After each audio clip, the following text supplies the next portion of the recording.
नमस्कार, hello doctor show में आप सभी का स्वागत है। मैं हूं चांद मोहम्मद। जैसा कि आप जानते हैं, हेलो डॉक्टर शो में हमारे एक्सपर्ट पाठकों की स्वास्थ्य से संबंधित समस्याओं का समाधान पेश करते हैं, साथ ही उस विषय से जुड़े विभिन्न पहलुओं पर रोशनी डालते हैं। एक्सपर्ट के रूप में आज हमारे साथ में हैं डॉक्टर गोविंद रांकावत। डॉक्टर गोविंद रांकावत सामान्य चिकित्सा एवं मधुर रोग विशेषज्ञ हैं। आप स्वर्ण पदक विजेता हैं, MBBS एवं MD हैं। वर्तमान में सवाई मानसिंह चिकित्सा महाविद्यालय जयपुर में असिस्टेंट प्रोफेसर हैं एवं कंसल्टेंट फिजिशियन के रूप में कार्यरत हैं।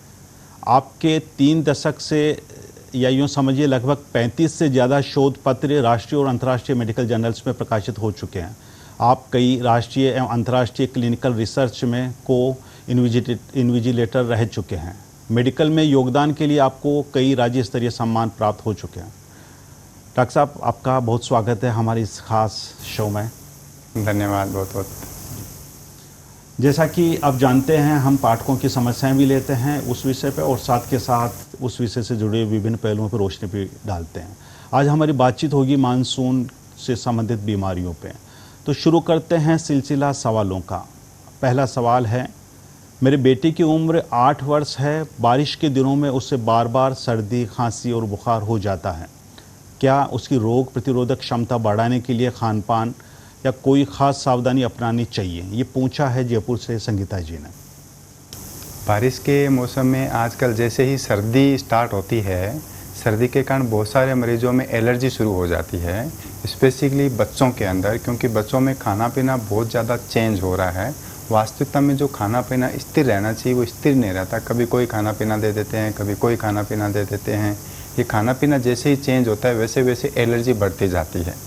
तो मोस्टली जैसे ही मौसम चेंज होगा, विशेषकर जैसे गर्मी होगी, गर्मी से ठंड आ जाएगी, जैसे बरसात होगी, बरसात के मौसम में टेम्परेचर पहले ज़्यादा होता है, जैसे बारिश आती है टेम्परेचर कम हो जाता है। जैसे टेम्परेचर चेंज होता है वैसे ही एलर्जी बढ़ जाती है। दूसरा, एलर्जी बढ़ने का जो मेन कारण रहता है वो खाने पीने से संबंधित रहता है। आजकल बच्चों में जो एलर्जी हो रही है वो एक तो ठंडी चीज़ से हो रही है, जैसे ही ठंडी चीज़ खाएंगे तो तुरंत एलर्जी स्टार्ट हो जाएगी। दूसरी, जैसी ठंडी हवा नाक में जाती है तो भी एलर्जी शुरू हो जाती है। तीसरा, एलर्जी का मोस्ट कॉमन कारण रहता है धूल मिट्टी खंघ से। जैसे धूल मिट्टी खंघ अंदर जाती है तो भी पेशेंट के अंदर एलर्जी शुरू हो जाती है। तो जो भी खांसी है, जुकाम है, छींके हैं, ये अगर बच्चों में सर्दी के मौसम में हो रही है या कुछ ऐसी चीज़ खाने पीने से हो रही है तो डेफिनेटली ये एलर्जी के कारण ही हो रही है। तो मोस्टली इस टाइप के बच्चों को अगर अपने को सही रखना है, एलर्जी से बचा के रखना है, तो इन चीज़ों से बचा के रखेंगे तभी जाकर के मरीज़ जो है विभिन्न बीमारियों से बच के रहेगा। विशेषकर जो सर्दी के मौसम में, बारिश के मौसम में जो भी बीमारी होती है, एलर्जी की बीमारी होती है, इन एलर्जियों से बचाने के लिए इन सभी चीज़ों से अपने को बच के रहना पड़ेगा। विशेषकर खाने पीने में, है ना, ठंडी चीज़ बेसिकली ना खाएं बिल्कुल भी, धूल मिट्टी खंघ से बच के रहें, है ना। और दूसरी बात क्या है, इस टाइप के मरीजों के अंदर अपने को जिस चीज़ से एलर्जी महसूस होती है उन सभी चीज़ों से बच के रहना पड़ता है, तभी जाकर के इस टाइप के मरीज़ आगे भविष्य में सही रहते हैं और आगे भविष्य में कोई बार बार दिक्कत नहीं होती है। जी जी डॉक्टर साहब, अक्सर बदलता मौसम जो है वो लोगों को कहीं ना कहीं किसी न किसी बीमारी की चपेट में ले ही लेता है। आम आदमी उन किन बातों का ख्याल रखे कि बदलते हुए मौसम में वो एकदम खुद में इस तरह के बदलाव लाए कि वो किसी तरह की बीमारी का शिकार ना हो?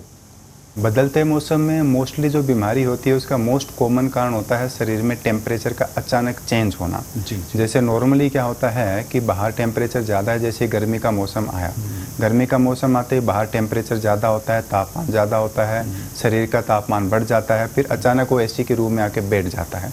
बैठते ही तुरंत उसका टेम्परेचर कम हो जाता है। अचानक ही टेम्परेचर अगर 10 डिग्री सेल्सियस से कम हो जाता है इन्वायरमेंट का, तो बॉडी के अंदर स्पेसिफिक जो मेनिंजाइटिस वाला पार्ट होता है, जो मेनिंजियल प्रॉब्लम होती है, वो सारी की सारी चेंज होनी शुरू हो जाती है। इसलिए पेशेंट के अंदर धीरे धीरे बीमारियां शुरू हो जाती है। तो ऐसी प्रॉब्लम को सही करने के लिए हमेशा ये ध्यान रखना होता है कि अचानक कम टेम्परेचर पे अगर पेशेंट कहीं भी हाई टेम्परेचर पे चल रहा है, कहीं ज़्यादा तापमान पे चल रहा है, तो अचानक ज़्यादा एसी वाले टेम्परेचर पे नहीं जाना होता है। आप जाओ तो एसी में जाते हो तो एसी का टेम्परेचर थोड़ा सा ज़्यादा रखें, 25-26 ये रखें। अचानक कम टेम्परेचर की एसी में ना जाएं। अचानक टेम्परेचर चेंज होगा तो 100% दिक्कत होती है, एलर्जी की दिक्कत होती है, क्योंकि तापमान अचानक चेंज होना एलर्जी का एक मोस्ट कॉमन कारण रहता है। इसका भी विशेष ध्यान रखना ज़रूरी होता है।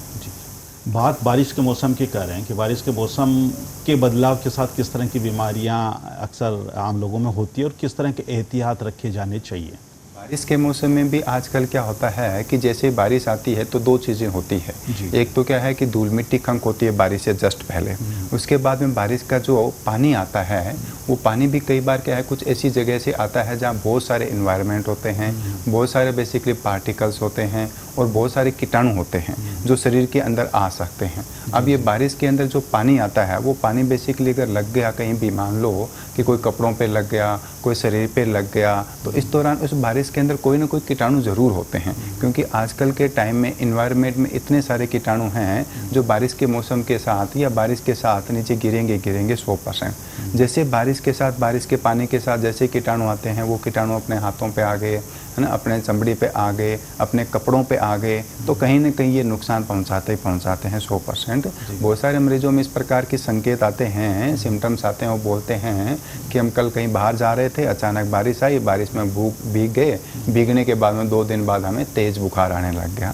इसका मतलब ये हुआ कि बारिश के कारण कुछ अंदर कुछ विशेष कीटाणु आए, वो कीटाणुओं ने इन्फेक्शन कर दिया, और चमड़ी के द्वारा कीटाणु भी आ सकते हैं, या नाक के द्वारा भी कीटाणु अंदर जा सकते हैं, या आँख के द्वारा भी जा सकते हैं कीटाणु। तो ये विशेष प्रकार के कीटाणु होते हैं जो अंदर शरीर में जा कर के और इन्फेक्शन पैदा कर देते हैं, उसके कारण बारिश में मरीज की दिक्कत आने लग जाती है। इसलिए बारिश के अंदर हमेशा ये ध्यान रखें कि विशेषकर जो बारिश का पानी है उस पानी से बच के रहें जितना संभव हो सके उतना, नहीं तो क्या है बारिश में बीमारी होने की पूरी संभावना रहती है। आपके हिसाब से डॉक्टर साहब बारिश में भीगना गलत माना जाता है, मतलब अक्सर लोग जैसे बारिश से बचते भी हैं, और हेल्थ के पॉइंट ऑफ व्यू से देखें तो क्या आती बारिश में भीगने से बचना चाहिए? बारिश का पानी हेल्थ के लिहाज से या सेहत के लिहाज से नुकसानदेह होता है? विशेषकर बारिश से भीगना 2 कंडीशन रहती है ओवरऑल।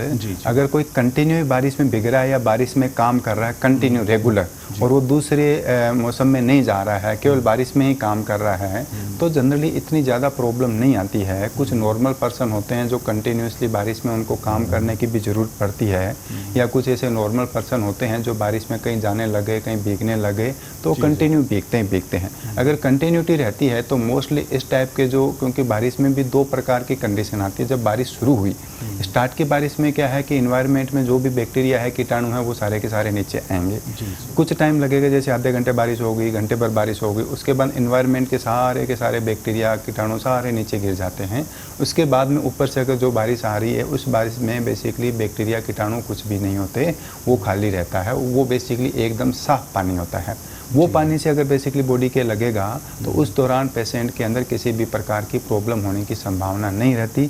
दूसरी बात, पहले कोई भी बैक्टीरिया अगर बॉडी पे लगे हैं, कीटाणु अगर बॉडी पे लगे हैं, वो भी ऊपर से साफ पानी आएगा बाद में, तो उससे वो भी पूरी कंप्लीटली साफ हो जाता है, बॉडी शरीर साफ हो जाता है, चमड़ी पे किसी टाइप के कीटाणु नहीं रहते हैं, इसलिए आगे बीमारी होने की संभावना कम हो जाती है। तो कोई भी मरीज या कोई भी पर्सन अगर कम टाइम के लिए ही स्टार्ट के अंदर, शुरुआत के अंदर बारिश के पानी में भीगता है तो उसमें बेसिकली इन्फेक्शन होने की संभावना ज़्यादा रहती है, और कोई लंबे टाइम तक बेसिकली बारिश में भीगता रहता है उसमें किसी भी प्रकार के इन्फेक्शन होने की संभावना कम रहती है, क्योंकि बाद में लास्ट में एकदम साफ पानी आ जाता है, वो चमड़ी को भी साफ कर देता है, कोई बैक्टीरिया कीटाणु पर आए हैं उनको भी बाहर हटा देता है। जी। बढ़ते हैं अगले सवाल की तरफ। पूछा गया है, मेरी बेटी की उम्र 10 वर्ष है, स्कूल खुलने के बाद उसे लगातार गला खराब रहने और हल्के बुखार की शिकायत रहती है, क्या ये मौसम बदलने का असर हो सकता है?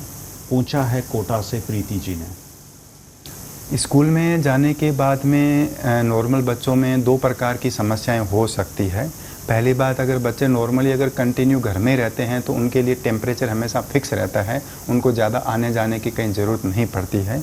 दूसरी बात, जब बच्चे स्कूल जाने लगते हैं उस दौरान डेफिनेटली टेम्परेचर चेंज होता है। घर पे रह रहे हैं, नहा धो करके स्कूल जाएंगे, स्कूल जाते टाइम कोई टेम्परेचर चेंज हो जाएगा, हाई टेम्परेचर भी हो सकता है, लो भी हो सकता है। उसके बाद स्कूल जाते हैं तो कौन से स्कूल पे जा रहे हैं उस पर भी डिपेंड करता है। तीसरी बात, स्कूल में जो दूसरे बच्चे आए हैं उन बच्चों में कई दूसरी प्रकार की कोई बीमारियां तो नहीं हैं, विशेषकर उन बच्चों में कोई एलर्जी की बीमारी तो नहीं है, उन बच्चों में कोई कीटाणुओं का इन्फेक्शन वाली बीमारी तो नहीं हो रही अभी, उन बच्चों में कोई पेट के अंदर कोई गैस्ट्रोएंटेराइटिस की बीमारी तो नहीं हो रही है। इस टाइप की बीमारियाँ होती है जो एक दूसरे में फैलने वाली बीमारियाँ होती हैं। तो अगर उन बच्चों में इस टाइप की कोई भी बीमारी आती है तो अब नए बच्चे जो जा रहे हैं उनमें भी इस टाइप की बीमारी फैलने की पूरी संभावना रहती है।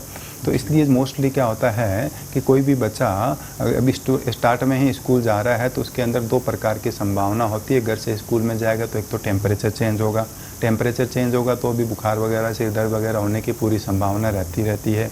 दूसरा कारण रहता है कि स्कूल में गए तो वहाँ नए बच्चे हैं, उन नए बच्चों में कोई ना कोई इन्फेक्शन हो रहा हो, पहले का कोई इन्फेक्शन चल रहा हो, कोई नए कीटाणुओं का इन्फेक्शन हो गया हो अभी, तो वो इन्फेक्शन फैलने की भी पूरी संभावना रहती है। तो दोनों कंडीशन हो सकती है, टेम्परेचर के कारण भी हो सकती है और इन्फेक्शन के कारण भी इस टाइप की प्रॉब्लम हो सकती है। इसलिए बच्चे का अपने को विशेष ध्यान रखना है कि वास्तविकता में प्रॉब्लम किस कारण से हो रही है। एक तो टेम्परेचर को आप कॉन्स्टेंट रखें, कोशिश करें कि जो घर का टेम्परेचर है वही इन्वायरमेंट का टेम्परेचर रहे और वही टेम्परेचर स्कूल का रहे तो ज़्यादा बेटर रहेगा। और बेसिकली स्कूल के अंदर लग रहा है कि कोई बच्चे बीमार है तो उन बच्चों को बेसिकली है ना स्कूल से बात करके और उन बच्चों से थोड़ा सा साइड में रखने की कोशिश करें ताकि इस टाइप की प्रॉब्लम ना हो। जी। अगला सवाल पूछा है अजमेर से रीना ने। मेरी 6 साल की बेटी को बरसात में बार बार पेट दर्द और दस्त हो जाते हैं। हम बाहर का खाना बिल्कुल नहीं खिलाते, फिर भी ऐसा क्यों होता है? बरसात के मौसम में पेट की प्रॉब्लम भी अपने आप में एक बड़ी समस्या रहती है। हालांकि स्टार्ट में बोला जाता है कि बरसात के मौसम में जो भी एलर्जी बनती है वो ऊपर की तरफ फेफड़ों में, नाक में, गले में यहीं पे बननी चाहिए। लेकिन बरसात के मौसम में आजकल जो ये एलर्जी बन रही है ये पेट में भी बन रही है, विशेषकर बच्चों में।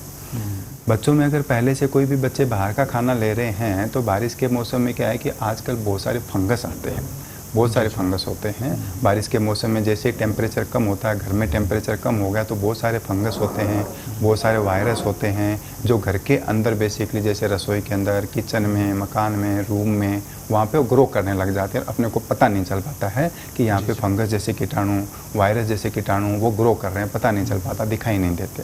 वो वायरस जैसे कीटाणु होते हैं, फंगस जैसे कीटाणु होते हैं, जो भी घर पे खाना बनाते हैं उस खाने के अंदर वो चले जाते हैं। जैसे वो खाने में मिक्स हो जाते हैं तो वो बेसिकली क्या है कि बच्चे को जैसे वो खाना पीना देंगे तो बच्चे के पेट के अंदर वो नुकसान करते ही करते हैं। तो आजकल बारिश के मौसम में कीटाणुओं का, विशेषकर फंगस का इन्फेक्शन होने की संभावना ज़्यादा होती है। बहुत सारे पेशेंट ऐसे आते हैं जिनकी बारिश के मौसम के अंदर जैसे ही टेम्परेचर चेंज होता है, बारिश का मौसम होता है तो फंगस का एक तो चमड़ी पे इन्फेक्शन हो जाता है, दूसरा बहुत सारे ऐसे फंगस होते हैं जो घर के अंदर भी आ जाते हैं। घर के अंदर भी, रसोई के अंदर इस टाइप के फंगस जैसे कीटाणु बन जाते हैं, है ना, रूम के अंदर भी कीटाणु बन जाते हैं। तो ये खाने पीने के साथ मिक्स होकर के और बच्चे के अंदर पेट के अंदर दिक्कत दे देते हैं। पेट में दर्द भी दे सकते हैं, इसके अलावा पेट के अंदर उल्टी भी दे सकते हैं, दस्त वगैरह भी लग सकता है। बच्चे को खाना पीना भी बेसिकली पसंद नहीं होता है, या फिर बच्चा पहले से कोई बाहर का खाना पीना ले रहे हो तो भी कई बार संभावना रहती है पेट में छोटे मोटे छाले हो जाते हैं, अल्सर हो जाते हैं। उन अल्सर के कारण फंगस की ग्रोथ बहुत जल्दी होती है, जल्दी होने के कारण पेट में दिक्कत की संभावना भी ज़्यादा रहती है। बाहरी खान पान का जिक्र किया डॉक्टर साहब आपने अभी, तो अक्सर बाहर का खाना खाने को लेके ये माना जाता है कि कहीं ना कहीं ये परेशानी का कारण बन सकता है। ख़ासतौर पे बारिश के मौसम की बात करें तो ऐसा क्यों होता है कि बारिश के मौसम में अक्सर ये कहा जाता है कि बाहरी खान पान से पूरी तरह बचना चाहिए? बारिश के मौसम में 100% बाहर का जो भी खाना होता है उसमें डेफिनेटली इन्फेक्शन की संभावना ज़्यादा रहती है। बाहर का खाना चाहे कोई होटल में हो, चाहे कोई रेस्टोरेंट में हो, चाहे कहीं पर भी हो बाहर का खाना, उसके अंदर क्योंकि बाहर का खाने में जैसे टेम्परेचर चेंज होता है, सडन जो टेम्परेचर चेंज हो रहा है उसमें हमेशा दो टाइप के कीटाणु होते हैं। एक तो बेसिकली फंगस है, दूसरा वायरस है। इनका इन्फेक्शन बहुत ज़्यादा होता है, बहुत जल्दी होता है, पता ही नहीं चल पाता है। दूसरा, इनमें कुछ केमिकल्स होते हैं, कुछ न्यूट्रिएंट्स होते हैं, वो भी चेंज हो जाते हैं। वो चेंज होते ही क्या है कि ये विशेष प्रकार के इन्फेक्शन पैदा कर देते हैं। तो मोस्टली चाहे कोई भी आप फल फ्रूट्स ले रहे हो बाहर का, है ना, कोई भी बेसिकली किसी पेशेंट के अंदर खीरा, पपीता वगैरह कुछ भी ले रहे हो, घर का खाना पीना ले रहे हो बाहर का, है ना, तो उस कंडीशन के अंदर हमेशा पेशेंट के अंदर पेट की प्रॉब्लम होने की पूरी समस्या रहती है। क्योंकि बाहर का खाना विशेषकर बारिश के मौसम में जैसे टेम्परेचर चेंज होता है, एक दिन बारिश आई, दूसरे दिन टेम्परेचर हाई हो गया, तीसरे दिन बारिश आई, टेम्परेचर वापस कम हो गया। तो जैसे ही सडन टेम्परेचर चेंज होता है उस दौरान ये इस टाइप के कीटाणुओं की ग्रोथ बहुत ज़्यादा रहती है इन्वायरमेंट के अंदर, विशेषकर फंगस की और वायरस की। ये अचानक बेसिकली किसी भी खाने की नलियों में, खानों में, भोजन के अंदर वो जम करके उस भोजन को नुकसान पैदा कर देती है। इसलिए वो भोजन हमेशा बॉडी में जा करके, विशेषकर पेट में जा करके नुकसान करता ही करता है और बीमारियां पैदा करता है। इसलिए हमेशा हम यही बोलते हैं कि बारिश के मौसम में बाहर का भोजन कम से कम लें, स्पेसिफिकली फल फ्रूट्स आप कम से कम लें। अगर फिर भी अगर लेने की ज़रूरत पड़ती है, अगर आप बेसिकली कोई भी खाना गर्म करके खा रहे हो, पूरा पचा के खा रहे हो, गर्म करके खा रहे हो, तो उसमें मोस्टली इतनी दिक्कत नहीं आती है ना। बिना गर्म किए हुए अगर खा रहे हो तो उसमें 100% दिक्कत आती है। कोई भी फल फ्रूट्स खाते हो उसको भी पूरा एकदम कम्प्लीटली साफ़ करके और गर्म करके खा सकते हो तो ज़्यादा बेटर रहता है, ताकि ये पेट के अंदर कोई नुकसान ना पहुँचाए। अगला सवाल है, मेरी उम्र 28 वर्ष है, ऑफिस आने जाने के दौरान बारिश में भीगना पड़ता है। पिछले कुछ दिनों से तेज़ थकान, बदन दर्द और हल्का बुखार बना हुआ है। ये सवाल पूछा है रायपुर से विकास ने। बारिश के मौसम में जब भी हम चलते हैं, बाइक लेके चलते हैं, किसी भी कारण से चलते हैं, तो बाइक के मौसम में हमेशा अगर अपना शरीर बाइक से भीगेगा तो उस दौरान अपने को पता चलेगा कि भीगने से कुछ न कुछ बॉडी के अंदर टेम्परेचर भी चेंज होगा, कुछ न कुछ फंगस का, वायरस का इन्फेक्शन भी होगा, कुछ मिनरल्स होते हैं, कुछ न्यूट्रिएंट्स होते हैं वो भी कम होंगे, कुछ मसल्स होती है, मांसपेशियाँ होती है वो भी कमज़ोर हो जाती है, कुछ खून की नसें होती है जो ब्लड सप्लाई करती है वो भी बेसिकली क्या है कि ब्लड सप्लाई कम कर देती है। तो ये मल्टीपल कारण होते हैं बारिश के मौसम में जो हाथ पैरों के अंदर दर्द पैदा करते हैं, विशेषकर हाथ पैरों में कमजोरी महसूस कर देते हैं। तो मोस्ट कॉमन ओवरऑल आजकल जो कारण रहता है वो विटामिन B12 है, विटामिन D3 है, इनकी कमी एक मोस्ट कॉमन कारण है, जिससे कारण हाथ पैरों में दर्द रहना, कमज़ोरी रहना, थकावट रहना, विशेषकर चलने फिरने से दिक्कत होना, ये सारी की सारी जो समस्याएं हैं ये विटामिन B12 और D3 की कमी से ज़्यादा होती है। दूसरा, अगर आप बरसात के मौसम में जा रहे हो, अगर आपके खून की नसों में कहीं ना कहीं प्रॉब्लम है, खून की नसें बारिश के मौसम के कारण, ठंडे टेम्परेचर के कारण, कम टेम्परेचर के कारण अगर खून की नसें अगर आपकी पतली हो रही है तो आगे ब्लड सप्लाई कम हो जाएगी। खून की सप्लाई कम होने के कारण भी क्या है कि आगे दर्द बढ़ जाता है, कमज़ोरी बढ़ जाती है, थकावट बढ़ जाती है। तो उस कंडीशन में भी अपने को विशेष ध्यान रखना पड़ता है कि कहीं खून की नसों में कोई ऐसी बीमारियां तो नहीं हैं, उस बीमारी के कारण क्या है कि आगे पैरों में विशेषकर बारिश के मौसम में विशेषकर ठंडेपन के अंदर दिक्कत ज़्यादा हो रही है, इनका अपने को विशेष ध्यान रखना पड़ता है। तीसरा, अपने को कंडीशन के हिसाब से मांसपेशियों के अंदर कोई बीमारी तो नहीं बन रही पुरानी, है ना, और कोई दिक्कत तो नहीं हो रही, उनका अपने को विशेष ध्यान रखने के लिए कुछ ज़रूरी जांचें होती हैं, वो जांचें करवा के कंफर्म कर लेते हैं। बट विटामिन B12 और D3 ये मोस्ट कॉमन कारण है, और इनकी सप्लीमेंट लेते हैं तो इतनी दिक्कत नहीं रहती है। जी जी। डॉक्टर साहब, अगला सवाल इंदौर से नेहा ने पूछा है, मेरी उम्र 35 वर्ष है, बारिश के मौसम में मुझे बार बार फंगल इन्फेक्शन हो जाता है, खासकर पैरों की उंगलियों के बीच। बारिश के मौसम में अगेन वो सेम टू सेम प्रॉब्लम होती है। दो समस्याएं ज़्यादा रहती है बारिश के मौसम में। एक तो स्किन का टेम्परेचर कम होगा ही होगा, टेम्परेचर चेंज होगा। दूसरी बात क्या है कि उस स्किन में फंगस बेसिकली ग्रो करेगी। जैसे टेम्परेचर अचानक चेंज होता है, फंगस को नॉर्मल ग्रोथ के लिए बोला जाता है कि 25 डिग्री सेल्सियस के आसपास टेम्परेचर रहे तो फंगस इजीली ग्रो कर जाती है। और बरसात का ही ऐसा मौसम होता है जब लगभग 25 डिग्री सेल्सियस के आसपास टेम्परेचर स्किन पर ज़्यादा रहता है। तो अल्टीमेटली कंडीशन के हिसाब से अगर अपन देखते हैं कि नॉर्मली फंगस जहाँ पे टेम्परेचर कम रहेगा, जहाँ पे बारिश ज़्यादा लगेगी, जहाँ पे पानी ज़्यादा लगेगा, उस एरिया में फंगस के इन्फेक्शन के चांसेस ज़्यादा रहते हैं। तो मोस्टली जिन पेशेंट के अंदर, जिन बच्चों के अंदर ऐसा लगता है कि जैसे ही बारिश ज़्यादा आ रही है, बारिश में अपन भीग रहे हैं, उस टाइम अपने फंगस का इन्फेक्शन हो रहा है, तो डेफिनेटली अपने को कोशिश करनी चाहिए कि बारिश के पानी से बचना चाहिए।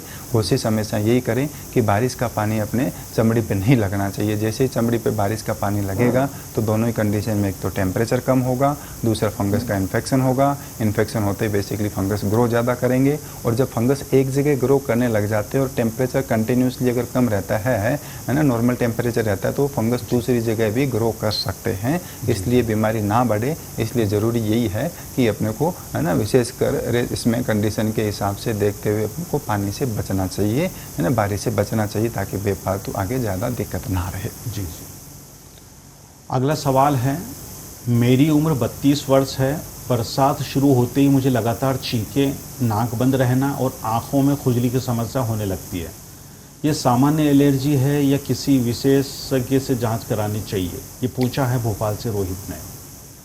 बरसात के मौसम में एक तो एलर्जी का इन्फेक्शन हो रहा था, वो एक अलग चीज़ थी। दूसरा, बरसात के मौसम में नॉर्मल एलर्जी रहना भी अपने आप में बहुत बड़ी चीज़ होती है, क्योंकि बहुत सारे ऐसे मरीज़ होते हैं जिनमें बारिश के मौसम में छींके रहना, जुकाम रहना, आँख बंद रहना, नाक में प्रॉब्लम होना, कान में प्रॉब्लम रहना, कई बार खांसी रहना, कई बार लंबे टाइम तक रहती है दिक्कत तो सांस में दिक्कत रहना, इस प्रकार की समस्याएं बहुत सारे मरीजों में रह रही है, विशेषकर बरसात के मौसम में या ठंडे मौसम में। जब भी टेम्परेचर कम होता है तो अचानक ये दिक्कत शुरू हो जाती है। इसका मोस्ट कॉमन जो कारण रहता है वो एलर्जी रहता है। जैसे ही टेम्परेचर कम होगा, बरसात आएगी, बरसात आते ही टेम्परेचर कम हो जाता है। जैसे टेम्परेचर कम होगा तो इन्वायरमेंट के अंदर जो भी एलर्जेंस होते हैं वो एलर्जन सारे के सारे नाक के द्वारा बॉडी में जाने लग जाते हैं। मोस्ट कॉमन जो एलर्जन हम बोलते हैं किसी भी पेशेंट को, वो बोलते हैं तो धूल मिट्टी खंग से बच के रहना है। इन्वायरमेंट में जो भी धूल मिट्टी खंग होती है वो सारी की सारी एलर्जी बनाती है। दूसरी खट्टी चीज़ भी कई बार एलर्जी बनाती है। तीसरी ठंडी चीज़ भी एलर्जी बनाती है। तो ये सारी की सारी एलर्जी बना करके और नाक को, गले को, आंखों को, कानों को, इनको सबको नष्ट करते ही करती है। इनमें सब में है ना कोई बीमारी पैदा करती है। इसलिए जनरली इस टाइप की जो प्रॉब्लम हो रही है वो एलर्जिक राइनाइटिस के कारण होती है। बारिश के मौसम में टेम्परेचर कम होने के कारण ये सारे के सारे जो इन्वायरमेंट है ये नाक में जाएंगे, अलग अलग जगह पे जाएंगे, जाने के कारण वहाँ पे विशेष प्रकार के सिम्टम्स पैदा करते हैं। एलर्जिक राइनोसाइनसाइटिस बोलते हैं, जिसमें कई बार संभावना रहती है नाक के चारों तरफ दर्द भी लगने लग जाता है, जिसमें जो साइनस होते हैं साइनस में सूजन भी आ जाती है। तो इस कंडीशन में अपने को विशेष प्रकार से बारिश से बच के रहना होता है। कोशिश ही करें कि ठंडी हवा नाक में बिल्कुल नहीं जानी चाहिए। जैसे ही आपको लगे कि बरसात आ रही है तो उस कंडीशन में आप नाक को किसी न किसी है ना चीज़ से आप बंद करके रखें ताकि नाक में ठंडी हवा ना जाए। इसके अलावा आप जिस जगह बैठे रहते हो उस जगह एसी वगैरह ज़्यादा नहीं चलनी चाहिए। तीसरी बात, आपकी कंडीशन के हिसाब से आप कोशिश करें कि बारिश के मौसम में बिल्कुल ना जाएं। थोड़ी 1-2 बूंद लग जाए, 2-4 बूंद लग जाए तब कोई चिंता की बात नहीं है। आपको लगे कि जैसे बारिश आनी शुरू हो गई है तो तुरंत आपको ऐसी जगह खड़ी कर लें ताकि आपका शरीर भीगे ना। तो ये अगर आप सब कुछ फॉलो करोगे तो उस कंडीशन में आपको एलर्जिक राइनाइटिस की संभावना बिल्कुल कम रहेगी और आगे भविष्य में बढ़ेगी नहीं तो बार बार अगर ये दिक्कत रहती है तो ये एलर्जी वाली प्रॉब्लम बढ़ती जाती है और आगे नुकसान करती है। जी। डॉक्टर साहब, इस मौसम में आम आदमी को आप क्या ऐसे सुझाव देंगे कि बारिश के मौसम में वो इन बातों का ध्यान रख के ख़ुद को बीमारी से या परेशानी से बचा सकता है? बारिश के मौसम में जो मेनली प्रॉब्लम होती है, मेनली 2 ही प्रकार की बीमारियां ज़्यादा चल रही है बारिश के मौसम में। 3 प्रकार की बीमारियां हैं मेनली। मोस्ट कॉमन जो है वो है स्किन की एलर्जी, चमड़ी की बीमारी है। दूसरा जो है बेसिकली रेस्पिरेटरी एलर्जी, जिसमें नाक में, गले में, आँखों में, फेफड़ों में, इनमें दिक्कत आती है। तीसरा जो कारण होता है, कई बार कुछ मरीजों में पेट में भी दिक्कत होने लग जाती है। तो ये बेसिकली जो बीमारियां एलर्जी के कारण हो रही है, मोस्टली जो मौसम चेंज होने से भी हो रही है, दूसरा टेम्परेचर चेंज होने से ज़्यादा हो रही है, तीसरी बारिश में जो एलर्जी के कारण आते हैं ज़्यादा उनके कारण हो रही है। तो मेनली इन चीज़ों से बचने के लिए अपने को कोशिश यही करनी है कि अपन बारिश के अंदर बेसिकली वैसे तो कोशिश यही करें कि बारिश से भीगना नहीं है। अपने को कोशिश यही करें बारिश से नहीं भीगें। फिर भी कई बार बच्चे कुछ गाँव में, कुछ विलेजेस के अंदर कुछ बच्चे ऐसे होते हैं जिनको लगता है कि बारिश आने लग गई, तो जैसे ही आनी शुरू होती है तब से लेकर के बारिश जब तक ख़त्म नहीं होती तब तक वो बारिश में नहाते हैं और उनको कोई दिक्कत भी नहीं होती है। तो वैसे तो कोशिश करें, आपको लग रहा है कि बिना बारिश के मुझे कोई बारिश अगर आ रही है और बारिश के अंदर मैं बेसिकली नहीं रहूँगा और बेसिकली उस कंडीशन के अंदर मुझे कोई दिक्कत नहीं होगी, तो अब बारिश से हमेशा बच के ही रहें। अगर आपको लग रहा है कि नहीं मैं बारिश से अगर बच जाऊँगा, बारिश में काम नहीं करूँगा तो मुझे दिक्कत होगी, तो फिर कोई चिंता की बात नहीं है। फिर आप बारिश में एक बार काम करने लग गए तो जब तक बारिश ख़त्म नहीं होगी तब तक आप कंटिन्यू काम करें, ताकि आपके कंडीशन के हिसाब से आपके शरीर पे जो भी एलर्जी के कण शुरुआत में बने हैं वो एलर्जी के कण जो लास्ट में बारिश आती है उससे सारे के सारे ख़त्म हो जाते हैं। क्योंकि लास्ट की जो बारिश आती है वो एकदम क्लीन एंड साफ़ आती है, उसमें किसी भी टाइप के एलर्जी के कण या कीटाणुओं के कण या इन्फेक्शन वाले कण वो नहीं होते हैं, इसलिए उस कंडीशन में दिक्कत नहीं आती है। तो कोशिश तो अल्टीमेटली यही करें कि बारिश में कम से कम भीगें। विशेषकर बेसिकली सिटी में कोई रह रहा है तो उस कंडीशन में अपने को विशेष ध्यान रखना पड़ता है। और कोई गाँव में ज़्यादा रहते हैं, विलेजेज में क्या इन्वायरमेंट में इतना ज़्यादा इन्फेक्शन की चांसेस नहीं रहती है, बट सिटी के अंदर बेसिकली इन्वायरमेंट की चांसेस काफ़ी ज़्यादा, इन्वायरमेंट में इन्फेक्शन की चांसेस काफ़ी ज़्यादा रहता है, इसलिए सिटी के अंदर अपने को स्पेशल ध्यान रखना ज़रूरी होता है। अगला सवाल है, मेरी उम्र 41 वर्ष है, मुझे मधुमेह है। बरसात के मौसम में संक्रमण जल्दी हो जाता है और घाव भी देर से बढ़ते हैं। इस मौसम में मुझे किन बातों का विशेष ध्यान रखना चाहिए? ये पूछा है भिंड से महेश ने। डायबिटीज़ के मरीज़ों में 3-4 प्रॉब्लम अलग से होते हैं डेफिनेटली। डायबिटीज़ के मरीज़ों की इम्यूनिटी बहुत कमज़ोर होती है, इसलिए इन्फेक्शन होने की संभावना बहुत ज़्यादा रहती है और बहुत जल्दी रहती है। इसके अलावा डायबिटीज़ के मरीज़ों के अंदर हार्ट में, किडनी में, लीवर में, ब्रेन में, स्किन में, तंत्रिकाओं में, खून की नसों में, सब पे असर पड़ता है धीरे धीरे। तो अल्टीमेटली इस टाइप के मरीज़ों के अंदर इन्फेक्शन की संभावना कम से कम हो, इसके लिए 2 चीज़ों का स्पेशल ध्यान रखना पड़ता है। एक तो बेसिकली कंडीशन के हिसाब से शुगर को एकदम बेस्ट से बेस्ट कंट्रोल रखना ज़रूरी होता है। दूसरा, जिन चीज़ों से इन्फेक्शन की संभावना होती है उन जगह पे या उन चीज़ों से कंट्रोल करना बहुत कम रहना चाहिए। बेसिकली बेफालतू ज़्यादा उनसे कंट्रोल रखना ज़रूरी नहीं होता है। तो इन दोनों कंडीशन के अंदर, विशेषकर डायबिटीज़ के मरीजों के अंदर अगर शुगर ज़्यादा रह रही है तो उनके बाई चांस कोई भी छोटा सा इन्फेक्शन हो गया तो उनके नॉर्मल पर्सन की तुलना में लगभग 5 गुना ज़्यादा टाइम लग जाता है कोई भी इन्फेक्शन को सही होने के लिए। इसलिए हमेशा कोशिश करें, किसी भी डायबिटीज़ के मरीज़ को पहले बात तो यही कोशिश करें कि अपने को जिस चीज़ से इन्फेक्शन होने की संभावना रहती है, चमड़ी पे विशेष करके, है ना, उन चीज़ों से अपने को बच के रहना। जैसे कोई शूज़ है, चप्पल है, कोई पहनने की दूसरी चीज़ें हैं, उनसे इन्फेक्शन होने की बहुत संभावना रहती है। नॉर्मल पर्सन में वैसा अगर इन्फेक्शन हो गया है छोटा मोटा तो 2-4 दिन में सही हो जाता है, दिक्कत नहीं आती है। बट डायबिटीज़ के मरीजों में ऐसा स्किन पे अगर कोई इन्फेक्शन हो गया तो उसको सही होने में बहुत टाइम लगता है ना। नॉर्मल में तो 2-4 दिन लगते हैं और डायबिटीज़ में 2 से 4 हफ्ते लग जाते हैं। इसलिए बेसिकली उसको कंट्रोल करना ज़रूरी है। दूसरी बात क्या है कि कुछ इन्फेक्शन अलग से और होते हैं चमड़ी के अलावा, जैसे यूरिन में इन्फेक्शन हो गया, किडनी में इन्फेक्शन हो गया, लीवर में इन्फेक्शन हो गया, फेफड़ों में इन्फेक्शन हो गया, तो मल्टीपल इन्फेक्शन और भी होते रहते हैं। ये सारे के सारे जो भी इन्फेक्शन होते हैं बॉडी के अंदर, इन इन्फेक्शन के कारण भी बॉडी में दिक्कत रहेगी और शुगर ज़्यादा होने के कारण ये इन्फेक्शन भी जल्दी से सही नहीं हो पाते हैं। इसलिए सबसे इम्पोर्टेंट चीज़ यही है कि अपने को शुगर को कंट्रोल रखना ज़रूरी है ताकि ये जो दूसरे जितने भी इन्फेक्शन है बॉडी के अंदर वो जल्दी से जल्दी सही हो सके। इसलिए अल्टीमेटली जो डायबिटीज़ के मरीजों को सबसे इम्पोर्टेंट चीज़ शुगर को कंट्रोल करें। और दूसरी बात, जब भी इन्फेक्शन की थोड़ी सी शुरुआत हुई है तो तुरंत ट्रीटमेंट स्टार्ट कर दें ताकि इन्फेक्शन जल्दी से जल्दी सही हो जाए और आगे भविष्य में आगे ज़्यादा ना बढ़े। जी। अगला सवाल है, मेरी उम्र 45 वर्ष है, बरसात के मौसम में मुझे बार बार पेशाब का संक्रमण हो जाता है, क्या इसकी वजह मौसम हो सकता है और इसे दोबारा होने से कैसे रोका जाए? कविता हैं जोधपुर से ये सवाल कर रही हैं। बरसात के मौसम में पेशाब ज़्यादा लगने के मेनली 2 ही कारण होते हैं। कई बार कुछ ऐसे पर्सन होते हैं नॉर्मली जो बरसात के मौसम में बाहर का टेम्परेचर बहुत कम होता है। बाहर का टेम्परेचर कम होता है तो उस कंडीशन में क्या है कि शरीर से कोई भी स्वेटिंग, पसीना बाहर नहीं निकलता। पसीना बाहर नहीं निकलता, बॉडी के अंदर ही रहता है, ब्लड के अंदर ही रहता है। तो पेशाब के द्वारा ही वो ब्लड, वो जो नॉर्मल जो पानी होता है जो रूटीन में स्वेटिंग के द्वारा, पसीने के द्वारा बाहर निकलना चाहिए, वो बाहर नहीं निकलता, तो वो पसीने के द्वारा ही बाहर निकल पाता है।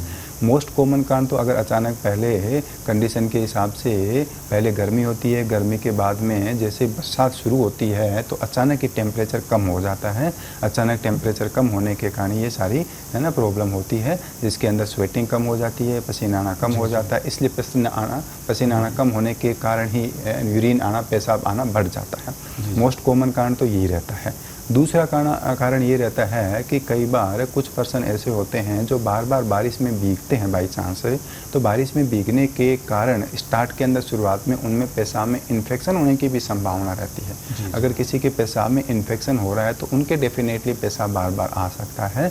इसलिए बेसिकली कोशिश करें कि अगर आपको लग रहा है कि पेशाब इन्फेक्शन हो रहा है या फिर पेशाब के अंदर जलन हो रही है, विशेषकर आपको जब भी आपको लगता है कि बरसात आ रही है उस दौरान ये प्रॉब्लम हो रही है, तो कई बार ये संभावना रहती है कि बरसात के टाइम आपके पेशाब में इन्फेक्शन हो सकता है। तो उस कंडीशन में आप ये कोशिश करें कि जब भी बरसात आए तो उस दौरान आप बरसात में भीगे नहीं, क्योंकि बरसात में जैसे भीगोगे, भीगते टाइम स्टार्ट के अंदर जैसे चमड़ी पे इन्फेक्शन होता है, उसी प्रकार का इन्फेक्शन कई बार यूरिन में लेडीज़ में हो सकता है। और उस कंडीशन के अंदर आप कोशिश करें कि नॉर्मली जैसे बरसात आती है तो बरसात में आपको भीगना नहीं है। इस कंडीशन का ध्यान रखें और टेम्परेचर का भी ध्यान रखें कि अचानक टेम्परेचर कम ना हुआ हो। जी। अगला सवाल है उज्जैन से गोपाल का। वे कहते हैं, मेरी उम्र 65 वर्ष है, बारिश शुरू होते ही घुटनों और जोड़ों का दर्द काफ़ी बढ़ जाता है। बरसात में अगर किसी भी जॉइंट्स का अगर दर्द हो रहा है, घुटनों का भी हो रहा है, दूसरे जोड़ों में भी हो रहा है और हाई एज के अंदर हो रहा है ना, पहले से बेसिकली कम उम्र होती है तो इतनी दिक्कत नहीं आती है, लेकिन उम्र अगर बढ़ती रहती है तो जोड़ों की कुछ विशेष बीमारियां होती है वो बढ़ती रहती है, जिनको मेडिकल लैंग्वेज में ऑस्टियोआर्ट्राइटिस बोलते हैं, जिसके अंदर जनरली क्या होता है कि जो जोड़ होते हैं, जोड़ों के बीच का स्पेस कम होता रहता है, जोड़ों के बीच में, घुटनों के बीच में जो भी केमिकल्स होते हैं, केमिकल्स एक उम्र के हिसाब से धीरे धीरे कम होते रहते हैं। तो ऑस्टियोआर्थराइटिस जो भी बीमारी होती है, वो बीमारी जैसे मौसम चेंज होता है और टेम्परेचर चेंज होता है उस दौरान ये बढ़ जाता है। तो जनरली इस टाइप के जो भी मरीज आते हैं उनको हम यही बोलते हैं, एक तो खट्टी चीज़ बिल्कुल ना खाएं, दूसरी हम उनको बोलते हैं ठंडी चीज़ बिल्कुल ना खाएं, तीसरी बात हम उनको बोलते हैं जब भी आप नहाओ, नहाते टाइम गर्म पानी से नहाएं, ठंडे पानी से बिल्कुल ना नहाएं। तो ये जो प्रॉब्लम आ रही है, जैसे टेम्परेचर चेंज होगा या विशेषकर बरसात के मौसम में बॉडी पे जैसे कोई ठंडा पानी लगेगा या टेम्परेचर आसपास का कम होगा तो उस दौरान ये प्रॉब्लम होने की संभावना ज़्यादा रहती है। ऑस्टियोआर्थराइटिस स्पेसिफिकली अगर अपने को घुटनों में ज़्यादा दर्द रहता है तो ऑस्टियोआर्थराइटिस नाम की बीमारी की संभावना ज़्यादा रहती है। दूसरी संभावना कई बार कुछ विटामिन की कमी हो जाती है, विशेषकर कैल्शियम है, विटामिन B12 है, विटामिन D3 है, ये मोस्ट कॉमन कारण रहते हैं। ओवरऑल इसमें जोड़ों में भी दर्द रहेगा, जोड़ों में दर्द के अलावा मांसपेशियों में भी दर्द होता है, हाथों में, पैरों में दर्द रहना, कमजोरी रहना, थकावट रहना, ये सारी समस्याएं रहती है। तो विटामिन की कमी से हो जाती है। बरसात के मौसम में भी विटामिन की कमी होना कोई बड़ी बात नहीं है, बहुत सारे मरीजों में, बहुत सारे लोगों में इस टाइप की प्रॉब्लम हो जाती है। आजकल के टाइम में विटामिन B12, D3, कैल्शियम एक ऐसी चीज़ है जो लगभग 90% लोगों में कम रहती है, तो उससे रिलेटेड सिम्टम्स भी आ सकते हैं। तो आपकी कंडीशन के हिसाब से आप कोशिश करें। अगर आपको लग रहा है कि घुटनों का जो दर्द है वो कंटिन्यू रह रहा है तो इसका मतलब ये हुआ ये ऑस्टियोआर्थराइटिस है जो ठंड में ज़्यादा होता है हमेशा। तो ठंड से बच के रहें, थोड़ा सा कोशिश करें कि ठंडा पानी जो है इन जॉइंट्स पे नहीं लगना चाहिए। और बाकी आपकी कंडीशन के हिसाब से आप कैल्शियम है, विटामिन B12 है, D3 है, ये रिप्लेसमेंट में ज़रूर लें। और फिर भी अगर दर्द रहता है बार बार तो इसमें हम बेसिकली एक बार जाँच करवा के देखते हैं कि घुटनों के अंदर ऑस्टियोआर्थराइटिस जो लंबी बीमारी होती है उम्र के बाद में 60 साल की उम्र के बाद में बनना शुरू हो जाती है, वो अगर बन रही होती है तो उसका कुछ अलग ट्रीटमेंट होता है, वो लेना पड़ता है, कुछ एक्सरसाइज एक्टिविटी भी करनी पड़ती है, तभी जा कर के पूरी बीमारी सही हो पाती है। जी डॉक्टर साहब, शो का आखिरी सवाल है। मेरी उम्र 70 वर्ष है, मुझे दमा की समस्या है, बरसात में नमी बढ़ने पर सांस लेने में ज़्यादा तकलीफ होने लगती है, ऐसे मौसम में किन सावधानियों का पालन करना चाहिए? बिलासपुर से सावित्री ने यह सवाल किया है। दमे की शिकायत होती है, वो भी एक प्रकार से एलर्जी बनती है। एलर्जी शुरुआत में नाक में रहती है, नाक से गले में जाती है, गले से फिर फेफड़ों में जाती है। तो जैसे ही मौसम चेंज होगा, टेम्परेचर चेंज होगा, उस दौरान ये एलर्जी की समस्या बढ़ती ही बढ़ती है। एलर्जी बढ़ने के मेनली 3 ही कारण रहते हैं ओवरऑल। पहला तो बेसिकली क्या है कि अपन खाने पीने में, नाक में क्या जा रहा है, वो बेसिकली एलर्जी बढ़ने का मोस्ट कॉमन कारण रहता है। दूसरा एलर्जी का कारण रहता है टेम्परेचर। जैसे वायरल टेम्परेचर ज़्यादा है, अचानक टेम्परेचर कम हुआ, उस दौरान भी एलर्जी बढ़ने लग जाती है। और तीसरा मोस्ट कॉमन जो कई बार कारण रहता है वो कुछ विशेष एलर्जेंस होते हैं, कुछ मेडिसिन में भी कुछ एलर्जेंस होते हैं, वो एलर्जी पैदा करके इस टाइप की बीमारी पैदा कर देते हैं। तो अल्टीमेटली किसी भी पेशेंट के अंदर इस टाइप की अगर दिक्कत रहती है, विशेषकर टेम्परेचर चेंज करने से, बरसात होने से, अगर दमे की शिकायत बढ़ रही है तो उस दौरान अपने को स्पेशल 2 चीज़ों का ध्यान रखना होता है। क्योंकि जो मरीजों में अगर अस्थमा बन चुका है, दमे की शिकायत हो चुकी है, तो बेसिकली एक प्रकार से परमानेंट बीमारी हो गई। अपने को 2 काम करना पड़ता है, एक तो बीमारी आगे ज़्यादा ना बढ़े, दूसरी ये बीमारी धीरे धीरे कम होती रहे। और हो सकता है अगर अपन सही ढंग से इसका इलाज करवाते हैं तो ये ख़त्म भी हो सकती है। तो एक तो इसकी कुछ एलर्जी की दवाएँ आती है, दमे की शिकायत की कुछ दवाएँ आती हैं, वो दवाई अपने को थोड़ी सी कंटिन्यू लेनी पड़ती है। विशेषकर एक गोली आती है और कई बार कुछ पंप लेने की ज़रूरत पड़ती है, वो अपने को कंटिन्यू रखनी पड़ती है। तो 50% तो ये दवाएं काम करती है, 50% आपके परहेज़ काम करेंगे। परहेज़ के अंदर विशेषकर बेसिकली एक तो ठंडी चीज़ से परहेज़ करना है कि अपने को ठंडी चीज़ें कोई भी नहीं खानी है। दूसरी बात, धूल मिट्टी खंग से आपको बच के रहना है कि जहाँ भी धूल है, मिट्टी है, खंग है, उसे अपने को बच के रहना, उसके संपर्क में नहीं जाना अपने को। तीसरी बात, आपकी कंडीशन के हिसाब से अगर आपको लग रहा है कि किसी गोली से मुझे दिक्कत हो रही है तो उस गोली को आप ना लें ताकि बेफालतू उसे ज़्यादा एलर्जी नहीं हो। तो अल्टीमेटली कंडीशन के हिसाब से जब कोई भी एलर्जी के कारण अगर दमे की शिकायत हो रही है तो उस एलर्जी को अपने को बच के रहना है ताकि भविष्य में आगे बार बार दिक्कत ना रहे। जी डॉक्टर साहब, शो का वक्त अब हमें आगे सवाल करने की इजाज़त नहीं दे रहा। बहुत शुक्रिया आपका इस शो में पाठकों की समस्याओं के समाधान के लिए और साथ ही मौसमी बीमारियों पे के से जुड़े विभिन्न पहलुओं पर रोशनी डालने के लिए और हमारे पाठकों और दर्शकों को अच्छी जानकारी देने के लिए बहुत शुक्रिया आपका। थैंक यू, बहुत बहुत धन्यवाद। तो ये थे डॉक्टर गोविंद राकावत जी जो मौसमी बीमारियों से संबंधित विभिन्न पहलुओं पे और पाठकों की समस्याओं के समाधान प्रस्तुत कर रहे थे। अब हमें इजाज़त दीजिए, अगले हफ्ते फिर हाजिर होते हैं किसी नए एक्सपर्ट के साथ।